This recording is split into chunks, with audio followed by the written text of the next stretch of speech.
Kali ini saya nak bawakan perbincangan tentang satu dua kerajaan lain yang lebih awal ataupun yang era-era awal itu yang mendapat pengaruh Islam. Bila kita menyebutkan tentang kedatangan Islam awal, memang banyak teori ada menyebutkan tentang Aceh, ada menyebutkan tentang Perlak. Itu antara yang terkenal lah, ataupun kerajaan Moloyu, kerajaan Jambi, Langkah Suka pada era setelahnya raja itu menerima Islam. Tetapi jarang dalam kalangan kita merelatekan teori kedatangan Islam ke tanah Melayu itu seawal Sriwijaya. Saya nak mulakan dalam tentang kedatangan Islam di tanah Melayu ini. Kalau ikut tahun para mesyuara menerima Islam, itu yang paling terkenal, iaitu Syed Abdul Aziz datang dan mengislamkan para mesyuara dan tukar nama kan, dia Sultan Muzaffar ke masa tu. Itu berlaku dalam sejarah sebut 5 tahun setelah para mesyuara merintah Melaka. Jadi tuan-tuan, para mesyuara adalah keturunan anak Raja Palembang. Berlaku pergaduhan, pertelingkahan di tempat dia, kemudian dia lari sampai ke Temasek. Bila di Temasek ada seorang pemerintah Temasek pada masa tu, orang Siam. Dalam sejarah Melayu sebut dia layan para mesyuara dengan baik. Namun malangnya para mesyuara akhirnya bunuh dia. Siapa dia itu? Temagi. Jadi kita kaji, kenapa para mesyuara bunuh dia? Kerana itu jati orang Melayu. Kerana dia tak boleh tengok bangsa lain perintah tanah dia. Walaupun Temagi layan dia baik, tetapi dia tak boleh terima. Orang Melayu ni dia tak boleh terima bangsa lain merintah dia atas negara dia, walaupun bangsa lain itu adil dan jujur. Itu sifat Melayu dia, saya ingat sampai sekarang kot. Tak apa aku cakap macam ni, tapi saya ingat sampai sekarang kot. Dia sukar nak terima benda tu. Saya tak tahu benda tu baik ataupun tidak. Saya serahkan kepada tuan-tuan. Bila dia bunuh Temagi, dia diburu. Dia lari sampai ke di Johor, masuk ke Muar. Bermula dia pergi ke Melaka. Bila kat pergi Melaka tu barulah dia mengasaskan pemerintahan Melaka. Dan pada masa tu sebenarnya tuan-tuan, di Melaka dah ada orang dah. Dah ada orang laut Melaka, tapi dia pun tak buat kerajaan sendiri. Jadi para mesyuara memang ada kepakaran itu sebab dia berbekas anak Raja Palembang, maka dia buka kerajaan di Melaka 1400. 1400, 401, 402, 403, 404. Pada 1404 lah kedatangan Syed Abdul Aziz dan mengislamkan para mesyuara, dan para mesyuara pun tukar nama. Jadi orang mula mengatakan Islam diterima di tanah Melayu pada kurun ke-15. Jauh sangat tu, 1404. Jadi orang cari-cari jumpa batu bersurat. Batu bersurat Terengganu. Batu bersurat Terengganu ialah pada tahun 1303, termasuk kurun ke-14. Pun kita dah bincangkan sebelum ni, sistem Jawi, tulisan dah Jawi. Jadi maksudnya Jawi itu hijaiyah bahasa Arab. Jadi takkan tahun tu masuk, tahun tu baru Islam, baru masuk mungkin Islam dah terima lagi awal. Tahun bila? Baca sejarah tentang Syekh Abdullah Al-Qumari di Gunung Jekai yang mengislamkan Sultan Kedah pada masa tu 1136, bermaksud kurun ke-12. Mungkin kurun ke-12 itu Islam telah diterima. Tapi kita jangan rendah sangat lagi sebab Nabi kurun ke-7. Jadi kurun ke-12 jadi awal juga tu. Kaji lagi, rupanya ada penemuan yang lain, iaitu pada era kurun ke-8, kurun ke-9 itu sudah ada beberapa hubungan antara kerajaan Islam Melayu Nusantara dengan kerajaan di Timur Tengah. Maka tuan-tuan, Buya Hamka tuan-tuan tahu, saya pernah sebut dalam episod sebelum ni. Buya Hamka orang yang dilabel sebagai pro Salafi. Hari ni yang hulu kata dia Wahabi lah semualah. Tapi maksudnya orang yang macam ni orang yang syadid. Buya Hamka yang tergolong dalam kategori itu pun tak menolak benda ni dan merelatekan tentang kerajaan Sriwijaya dengan hubungan dengan awal. Baik, Buya Hamka menyebutkan tentang kisah Raja Aceh, Raja Besar Arab, dengan kerajaan Ratu Simo. Saya pernah sebut dalam Empayar. Saya ingat episod ke-3, 4 antaranya awal-awal, masa tu saya bagi iklannya. Ni saya nak sebut. Kerajaan Ratu Simo di tanah Melayu yang ada hubungan dengan Raja Aceh. Raja Aceh ni ialah Raja Besar Arab. Catatan ni Buya Hamka petik catatan Tiongkok, catatan China. Nanti dia ada banyak tuan-tuan, catatan Aising ceritakan tentang bagaimana Aising ni pernah datang duduk di Sriwijaya lama 2-3 kali sebab di kanton itu ada pergaduhan. Saya akan bacakan satu persatu. Baik. Yang teramat penting ialah catatan Tiongkok yang menyatakan bahawa sebuah kerajaan yang bernama Kerajaan Holing pada tahun 674 Masihi. 674 Masihi ni awal tak tuan-tuan? Awal. Sebab Rasulullah SAW wafat 623 Masihi. Ingat. Jadi kisah dalam catatan Tiongkok ni 674. Hanya within 40 tahun lepas tu. Pada zaman itu diangkatlah seorang perempuan menjadi raja di negeri Holing yang bernama Raja Simo atau Ratu Simo. Negeri Holing itu sangatlah aman dan makmurnya, dan memerintahlah ratu itu dengan adil dan menjaga keamanan. Kabar berita tentang negeri itu terdengarlah kepada Raja Aceh. Lalu beliau utus orang ke negeri itu untuk membuktikan perkabaran itu. Bila Raja Aceh dengar tentang keamanan kerajaan Ratu Simo, kerajaan Holing itu, maka Raja Aceh hantar orang tentera dan satu kapal dengan bawa mah yang banyak, untuk nak test kerajaan itu. Bawa mah yang banyak, kemudian sampai dekat kerajaan Holing itu, dan di kawasan dataran yang luas ini, kawasan orang ramai lah, dia letak mah itu. Mah dengan harta-harta tu kemudian dipertinggal. tinggal dalam keadaan parti lah, mungkin special brand dan sebagainya lah, parti. Maka nak membuktikan hebat tak kerajaan ini, bangsa ni ataupun kerajaan ini, rakyat dia ni kebulok tak. Dan selang beberapa purnama dalam catatan Tiongkok ni menunjukkan tak ada orang pergi ambil pun, tak ada orang kelapak pun mah tu. Contoh ini menunjukkan bahawa kerajaan Holing ni kerajaan yang kaya, makmur, aman, dan itu bukti kerajaan, sebuah kerajaan itu stabil bila mana rakyat dia kaya dan jenayah dia akan turun. Itu memang indikator yang masih relevan sampai hari ni pun. Tuan-tuan pergi tempat-tempat negara-negara maju yang kaya, tuan-tuan berhenti kereta, tuan-tuan tak cabut kunci, orang tak curi kereta tuan-tuan. Tuan-tuan tinggal beg laptop di kawasan penerbangan terbang di mana-mana negara kaya, tuan-tuan mai balik selepas 2 jam, orang tak ambil laptop tuan-tuan. Tetapi kalau tuan-tuan pergi negara miskin, terbalik saja lori bekas, berebut orang. Pasal apa? Dan tuan-tuan tengok balik kerajaan dia mesti ada problem. Ini yang berlaku. Jadi itu Raja Taceh mai check. Tengok, yes, kerajaan tu memang makmur. Berapa lama orang tak heran pasal dia bawa ada duit. Sampailah tiba-tiba setelah 2-3 bulan ada seorang lelaki mai ambil mah tu, akhirnya ada juga seorang. Dan rupa-rupanya dalam catatan Tiongkok menyebutkan orang yang mai ambil mah tu anak raja tu sendiri, anak Ratu Simo. Ratu Simo ni dia tahu dah ni mesti Raja Taceh nak mai check dia. Sebab tu dia tak heran pasal dia tahu kredibiliti dan maruah rakyat dia. Tapi rupanya anak dia sendiri. Maka dia hukum anak dia itu dengan hukuman yang agak dahsyat, yang agak keras. Dalam catatan tak sebut, tetapi dalam catatan sebut para pembesar pujuk Ratu Simo agar kurangkan hukuman itu. Maka instead of mati, saya tak tahu lah mati apa pasal tak sebut, maka anak Raja Ratu Simo itu dihukum kerat kaki dia. Jadi saya ingat mungkin hukuman pertama tu kerat tangan kot. Tak tahulah. Okay, tapi akhirnya dihukum kerat kaki kerana memalukan kerajaan dan memalukan dia sendiri. Kat sini Buya Hamka kata apa? Dalam rangka penyelidikan sejarah Indonesia telah ditafsirkan bahawa ahli sejarah Tiongkok itu copo di tanah Jawa. Holing itu ialah kerajaan Kalingga di Jawa Timur dan Ratu Simo ialah Ratu Simo, seorang pemerintah Kalingga. Dan diakui pula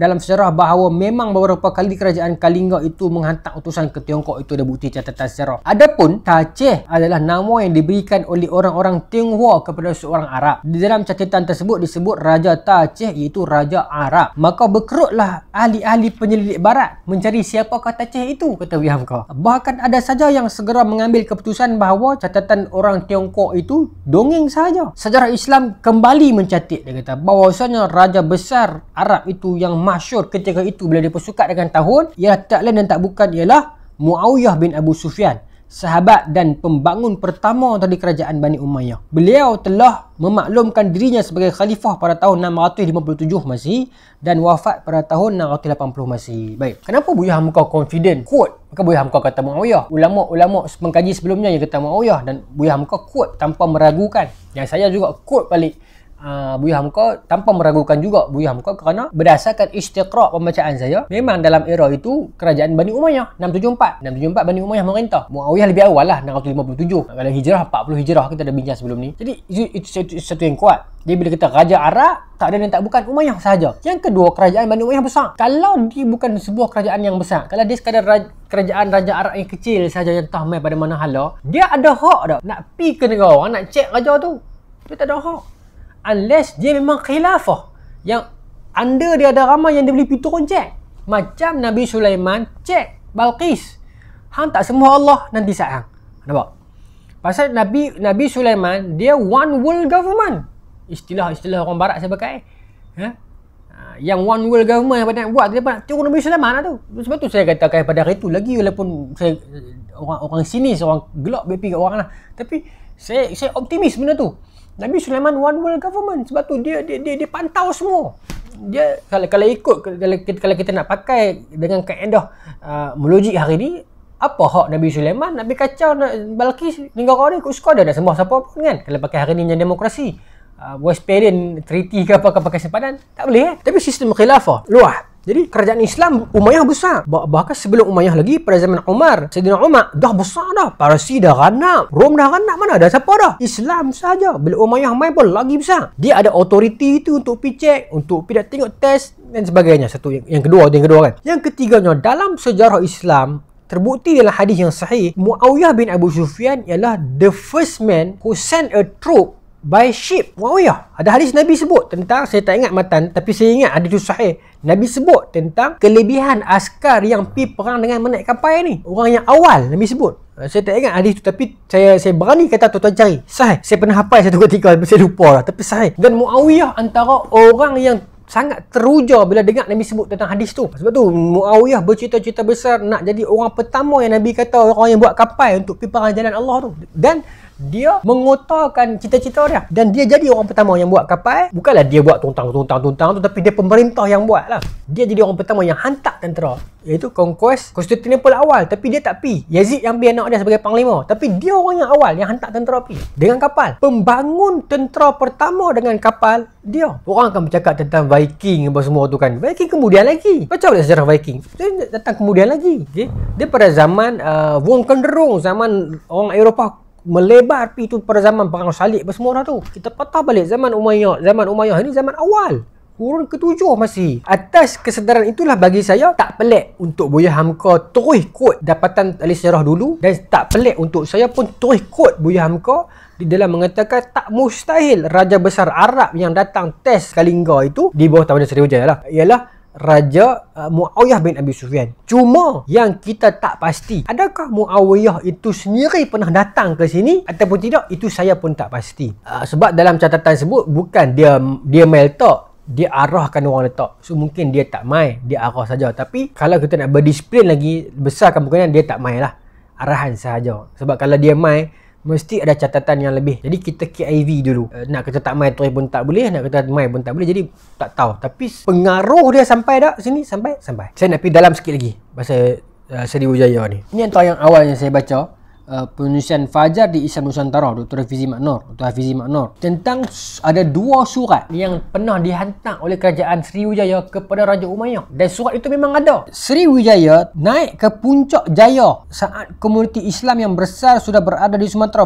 Kata kat sini, masa Sriwijaya dalam era kemasyhuran dia turun kurun ke-7, masa tu dia belum Islam, tetapi rakyat ada Islam dah ramai dah. Semasa itu komuniti Islam adalah golongan peniaga dan pemastotin yang melarikan diri daripada Guangzhou. Masa cerita tadi, depa ni kebanyakan orang Islam ni, depa ni berada di mana? Di Muktabar, di Malabar, India Malabari tu, dengan di Kanton, di Guangzhou, di China. 2 tempat ni Islam cukup ramai. Dia berkaitan dengan ada satu sirah tentang kerajaan Hind, tentang ada catatan tentang seorang raja Hindu yang pernah tengok peristiwa bulan terbelah. Ya tak? Yang dia cari sampai ke Madinah tu. Itu di India lah, pengaruh dia di Malabar. Tapi yang ni pengaruh di China juga. Ada sahabat yang selepas berhijrah daripada Habsyah pergi ke China. Ada catatan itu. Jadi saya ingat 2 catatan itu membuktikan kenapa China dengan India banyak unsur Islam. Tapi di Guangzhou ada pergaduhan sehingga ramai orang Islam China lari ke Sriwijaya untuk menyerah. Seorang pegawai dinasti Song, ramai Muslim dari Kanton mencari perlindungan di Palembang, yang kemudiannya Palembang itu menjadi pusat pemerintahan Sriwijaya. Aising yang buat catatan ni, yang berlayar ke Sriwijaya pada pertama kali dalam tahun 671, dan dia berlayar menumpang kapal Arab. Itu menjadi bukti tu, Arab dah ada kapal. Dia cerita dia tuan-tuan, tapi kapal bukan ada lama dah kau sebelum Umayyah. Kan orang Melayu pun buat kapal. Saya tak mau berdebat yang tu. Cuma kita jelas dalam sirah Islam yang menggunakan kapal untuk hantar tentera Muawiyah bin Abi Sufyan. Jadi saya tak menolak kemungkinan orang yang gunakan kapal untuk pergi belajar, untuk pergi berniaga, dah ada ke sebelum tu. Saya tak menolak kemungkinan itu. Mungkin kapal dah ada dah. Cuma orang yang fighter ship, mungkin Muawiyah bin Abi Sufyan. Jadi saya tak mau rigid, saya tak mau kata Muawiyah juga orang pertama. Tak. Mungkin sebelumnya dah ada kapal dah pun. Cuma bukan kapal yang hantar warrior pergi perang. Aising menceritakan dalam catatan dia ni, yang mengatakan bahawa 2 pucuk surat yang telah dikirimkan oleh Maharaja Sriwijaya kepada 2 orang khalifah di Timur Tengah. Surat yang pertama ditulis, dikeluarkan oleh Jahiz yang hidup dalam tahun 783 Masihi dalam buku dia Al-Hayawan. Kitab Hayawan ni saya pernah dengar, saya tak nak baca lah, tapi menceritakan tentang sejarah ni yang banyak relate dengan tanah Melayu. Yang seronoknya ada sanad. Al-Jahiz dengar cerita ni daripada Al-Haytham bin Adi. Al-Haytham bin Adi dengar daripada Yaqub As-Saqafi, daripada Abdul Malik bin Umair. Dia berkata, Abdul Malik bin Umar ini orang yang duduk dalam kurun ke-3 Hijrah. Dia zaman-zaman Imam Nasa'i, Imam Abu Daud apa semua ni. Dia kata dia pernah duduk bertugas dalam ofis kerajaan Bani Umayyah. Dia pernah duduk dalam sekretariat Khalifah Muawiyah. Muawiyah tu. Dan dia pernah terlihat surat itu yang bertuliskan daripada Raja Asim. Raja Sin ni negeri Cina lah. Yang di kandangnya terdapat ribuan gajah. Raja tu hantar surat kepada Muawiyah cerita tentang kerajaan dia yang kaya, ada sungai, ada pokok gaharu dan sebagainya. Satu surat yang pertama. Kemudian surat yang kedua dikutip daripada kitab Al-Iqdu Al-Farid. Yang best dalam ni, perawi sanad ini ialah Nu'aim bin Hamad. Nu'aim bin Hamad tu bukan kecil anak ni. Nu'aim bin Hamad ni tokoh hadis besar ni. Bila saya baca pun, takkan Nu'aim bin Hamad orang yang sama yang aku duk baca tu?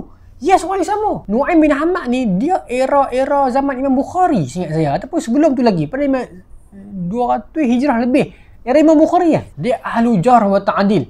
Dia kalau jagoan-jagoan semisal Yahya bin Ma'in, Ali bin Madini, Nu'aim bin Hamad ni orang terkenal lah dalam hadis. Nu'aim bin Hamad menulis tentang raja dari Al-Hind mengirimkan surat kepada Umar Abdul Aziz Umayyah. Apa isi surat tu? Daripada raja kepada segala raja. Saya baru teringat, ada satu buku lagi, Miftahul Malayu. Buku ni mahal kan, RM349. Saya nak tunjuk yang ni. Yang ni dia surat tu. Buku ni lepas tu dia mahal pasal dia grafik dia elok. Saya baca sikit isi kandungan dia. Daripada raja sekalian raja, Malikul Amlak, yang juga adalah keturunan ribuan raja, yang isterinya pun adalah cucu daripada ribuan raja. Tamannya dipenuhi dengan ribuan ekor gajah. Yang wilayah kekuasaannya terdiri dari 2 batang sungai yang mengairi taman gaharu, rempah wangi, pokok pala dan kapur barus yang bau keharumannya semerbak hingga 12 batu jauhnya. Kepada Raja Arab, Khalifah Umar bin Abdul Aziz, yang tidak menyembah Tuhan selain daripada Tuhan yang satu, aku telah mengirimkan kepada engkau hadiah yang tidak seberapa sebagai tanda persahabatan. Aku harap engkau sudi mengutuskan seseorang untuk menerangkan dan mengajarkan kepadaku tentang Islam dan hukum hakamnya kepadaku. Jadi raja ni hantar surat kepada Umar bin Abdul Aziz, minta Umar bin Abdul Aziz hantar seorang 2 ulama untuk mai ajar Islam kepada dia. Bila kita baca balik, raja ini ialah salah seorang daripada raja-raja Sriwijaya. Maharaja Melayu menggambarkan keagungan mereka dengan memiliki ribuan ekor gajah dalam kandang-kandang mereka. Baik. 2 batang sungai yang disebutkan dalam surat-surat ini ialah Sungai Jambi dan Sungai Musi.